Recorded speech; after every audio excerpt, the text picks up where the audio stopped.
Hver var vendipunkturinn í þessum leik? Svo við byrjum á þessu klassíska. Ég bara átta mig ekki á því.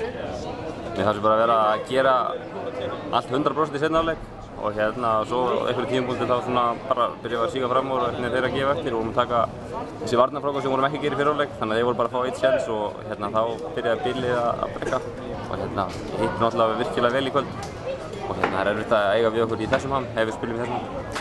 Leikplanin sem Sverrir setti upp og áherslur, gengur þær bara akkúrat eftir eða hvernig? Já, ég meina við vorum með meiri áherslu núna varnarlega heldur en við höfum oft verið með í vetur og mér fannst það svona nokkurn veginn ganga. Við höfum samt skorað Fræna 28 stig á okkur sko en mér fannst hann vera að taka erfiðari skot heldur en til dæmis í bikarúrslitunum. Ég held Jóhanni í stigalausum í seinni hálfleik og hann hafði margt jákvætt varnarlega hjá okkur. Eitthvað sem komið á óvart í Stjörnunni í þessu leikinn í kvöld? Nei. Náttúrulega voru, ég held í við ykkur allan tíma, þangað til í þriðja eða í fjórða? Já, ég meina þetta er frábært lið, frábærlega vel mannað og þó að við munum svona stórt í dag það þýðir ekkert að við séum með fórskot í næsta leik, það er bara 0-0 og maður oft sé sveiflur í þessari úrslitakeppni, þannig að þeir eru með frábært lið og við þurfum bara að mæta með ennþá meiri kraft heldur en við gerum í dag til að vinna í Ásgarði sem við ætlum að gera.